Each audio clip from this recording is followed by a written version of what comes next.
आता पाहूया कशी आज साजरी झाली राजकीय धुळवड त्या संदर्भातल्या टॉप 9 बातम्या।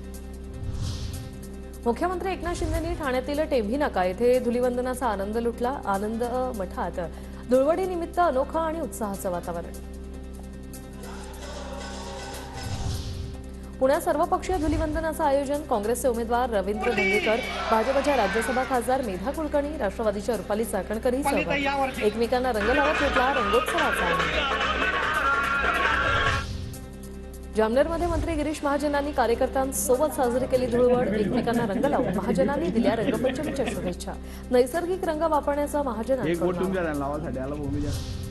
ठाण्यातील कळवापरी पारसिक नगरमध्ये जितेंद्र आव्हाडांकडून धुळवडीचं आयोजन। तरुणाईचा मोठ्या संख्येने सहभाग। छत्रपती संभाजीनगरचे पालकमंत्री संदीपान भुमरेंकडूनही होळी साजरी। नातवंड आणि कार्यकर्त्यांसोबत रंगोत्सवात रंगले।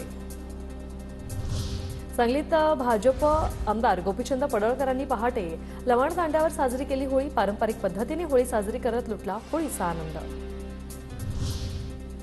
माजी मंत्री दत्तात्रय भरणे आणि भाजप आमदार भीमराव तापकीरांचंही धुलीवंदन। तळजाई टेकडीवर मॉर्निंग वॉकला आल्यावर खेळला रंग। मनसेचे युवा नेते अमित ठाकरेंकडून धुळवड साजरी। शिवतीर्थवर कुटुंबियांसोबत अमित ठाकरेंचं धुलीवंदन। संपूर्ण राज्यात आज धुळवडीचा उत्साह पाहायला मिळतोय। अमरावतीत खासदार नवनीत राणा आणि आमदार रवी राणांनी धुळवड साजरी केली। राणा दाम्पत्याने एकमेकांना रंग लावत रंगपंचमी साजरी केली।